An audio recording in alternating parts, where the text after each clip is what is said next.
Jadinya aku heran ini kok bisa gini. Aku bisa ngelihat tapi nggak bisa ngapa-ngapain gitu loh. Sehingga waktu itu tuh aku terdorong untuk belajar tentang spiritual. Nah akhirnya saya belajar. Nah tapi yang pertama kali saya pelajari itu ilmu kejawen. Saya nggak sama dulu percaya. Ya udah sini tangan. Waduh, mau diapain? Udah sini tangan. Tiba-tiba langsung cepok.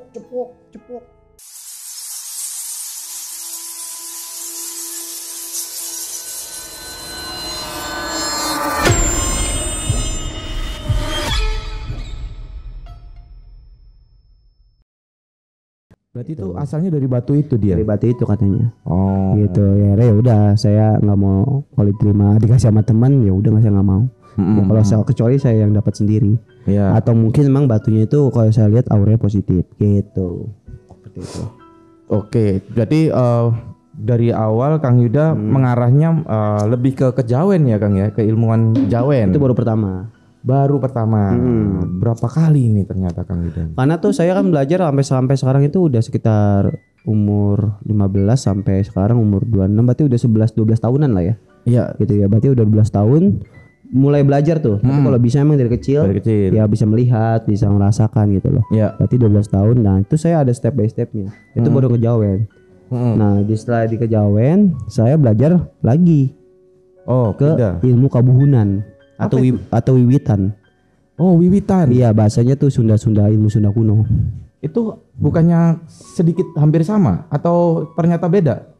Beda. Oh, beda ternyata. Iya, dari mantranya beda, tata caranya beda. Gitu loh. Lebih ke penyembahan sih kalau menurut saya. Oh, lebih ke persembahan. Iya, persembahan kalau dia tuh percaya dewa-dewa gitu. Oh. Kalau menurutku ya, sama para leluhur gitu. Iya, yang waktu perguruan itu ya Kang ya. Perguruan itu. Nah, aku ikut perguruan itu sih aku kurang serak ya, walaupun itu perguruan Sunda, cuman aku kurang serak. Karena apa? Karena aku kan bisa ngerasain nih Mas ya, waktu itu masih aktif banget lah ya. Iya. Setiap kesurupan aku Prabu Siliwangi gitu. Setiap kesurupan ngaku ini gitu loh. Aku kurang serak aja gitu loh. Iya. Maksudnya secara logikanya yang aku lihat nih kok bukan Prabu Siliwangi gitu loh. Bentuknya ini kayak jin yang buto hijau gitu loh. Malah buto hijau yang aku lihat. Mendo dia ya. Iya, mendo. Jadinya ya mungkin berubah wujud lah. Iya, berubah wujud. Tapi kok ngapain ngaku Prabu Siliwangi gitu ya. Akhirnya aku di situ belajar cuman ya sekitar kurang lebih 3 bulan. Oh, sebentar doang. Itu pun datangnya jarang-jarang. Tapi aku dapat ilmunya. Iya. Jadi gitu sih Mas kalau aku. Nah, nggak lama kemudian aku belajar lagi Mas.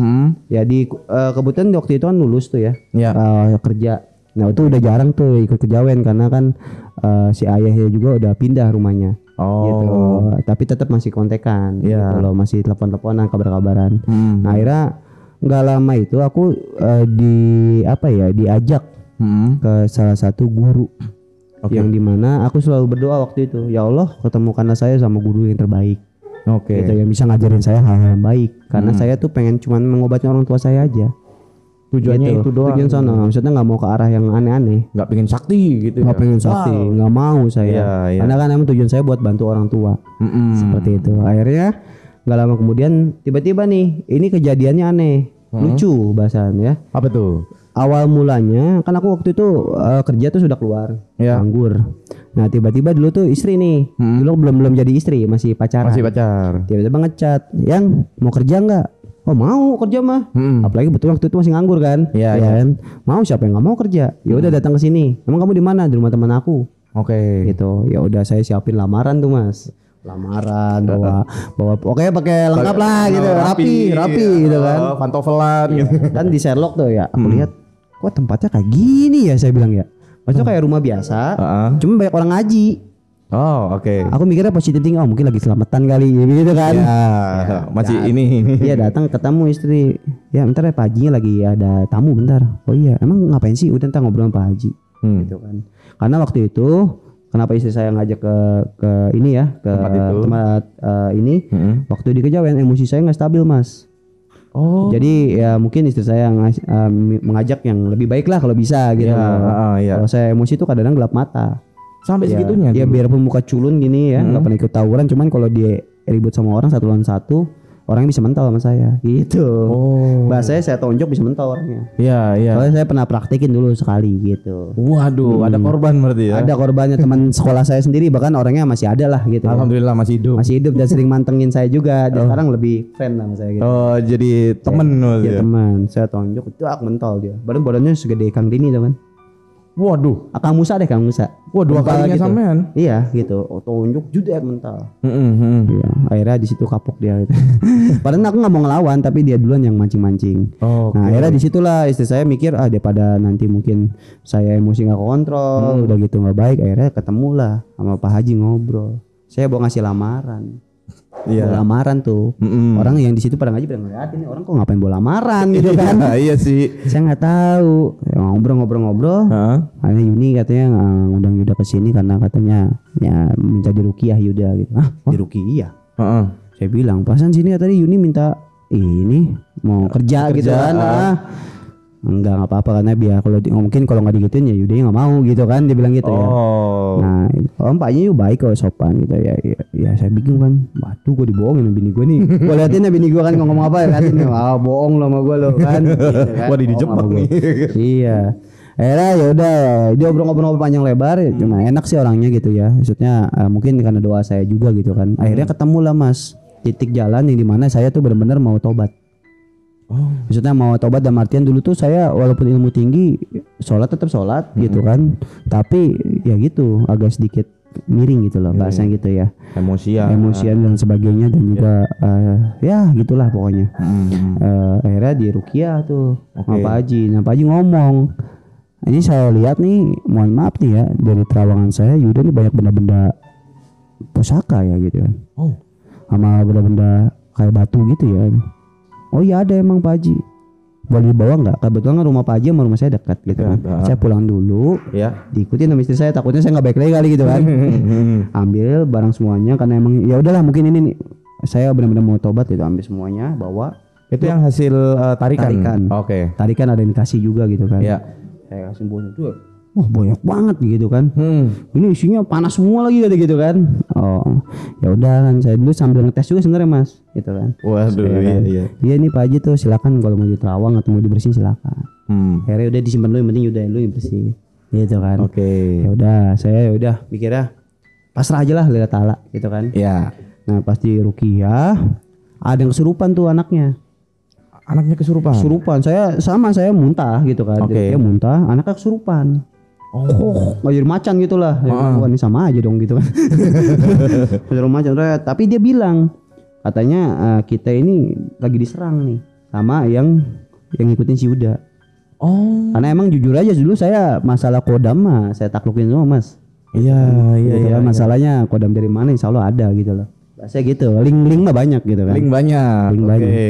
Mungkin itu yang bikin cepat emosi ya mungkin ya. Biasanya seperti itu. Kayaknya sih itu gitu karena terus dia bilang katanya itu ada buto hijau gede banget katanya gitu. Nah saya ya itu ketemulah sama Bang Musa tuh. Akhirnya Musa datang tiba-tiba tuh. Sosok ngeluarin saya kan. Sosok ngeluarin loh.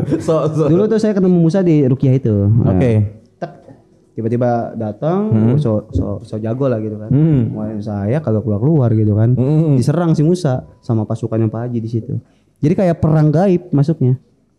Saling nyerang akhirnya. Iya, saya pun ngerasa emang banyak yang nyerang ini karena panas banget aja Mas, tadi adem, tiba-tiba panas dan kerasukan semua itu. Apa yang fisik sampean apa yang dirasain? Fisik saya itu ya kayak apa ya? Saya tuh kayak berontak. Cuman saya tuh bilang jangan udah los aja. Ikhlas saya dia bilang gitu. Tapi ada yang bilang saya nggak terima kalau Tuhan saya diginiin, dia bilang gitu kan. Ada bisikan gitu. Ada bisikan gitu. Emang saya dengar juga kayak semua itu dengar seperti ada kayak hentakan kaki gede, jedung gitu. Kayak apa ya? Kayak tembok dipukul. Iya, dem gitu loh. Akhirnya tuh ribut lah, pokoknya ada yang muntah, ada yang ini. Saya pun sama muntah ya. Akhirnya saya pasrah, saya paksain diri saya. Tolong ya Allah, dengan izin Allah saya pasrah semua. Terus akhirnya pasrah, ya udah beres. Saya keluar muntah darah sampai muntah darah. Dan ya alhamdulillah dari situ saya akhirnya belajar sama Pak Haji. Gitu ya, akhirnya belajar ruqyah gitu kan, obatin orang.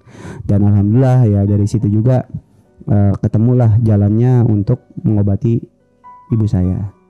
Yang dimana dulu ibu saya sering kesurupan, sekarang alhamdulillah sampai sekarang belum pernah kesurupan lagi. Alhamdulillah. Ya. Dan malah lebih bermanfaat untuk orang lain juga. Bermanfaat untuk orang lain juga. Iya. Nah akhirnya nikah lah sama istri saya. Kebetulan ketemu lagi nih sama mertua saya. Mertua saya juga ternyata orang bisa gitu loh, tapi lebih ke agama gitu loh.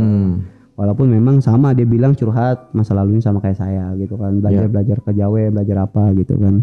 Tapi ya tetap aja yang terbaiknya ilmunya Allah. Gitu. Dan saya sempat Mas kejadian kocak. Apa? Atau mertua sama mantu gitu ya. Calon mertua lah, dulu masih calon mertua sama mantu. Harusnya kan saling ini ya. Saling ya enggak saling apa tuh namanya, saling akrab gitu bahasanya untuk pendekatan gitu kan. Ini saya tes-tesan Mas. Sama baru Abah. Kali ini loh. Maaf ya Abah. Iya, saya kan Abah lagi bersihin golok. Sama suka pusaka juga. Tapi lebih ke golok kayak betok gitu ya. Ya sama pusaka-pusaka tua lah ini. Iya. Apaan tuh Bah gitu saya bilang kan. Lu manggil Babe. Oh Babe. Apaan tuh Be gitu kan. Golok. Boleh dibuka. Buka aja. Enggak apa-apa kan? Enggak ada apa-apanya ini. Dia bilang gitu kan. Oke. Pas saya buka cetek. Ujung muntah. Aji gue dijahilin. Kenapa kok cuma buka golok lu muntah gitu kan? Sama-sama jahil ternyata. Iya.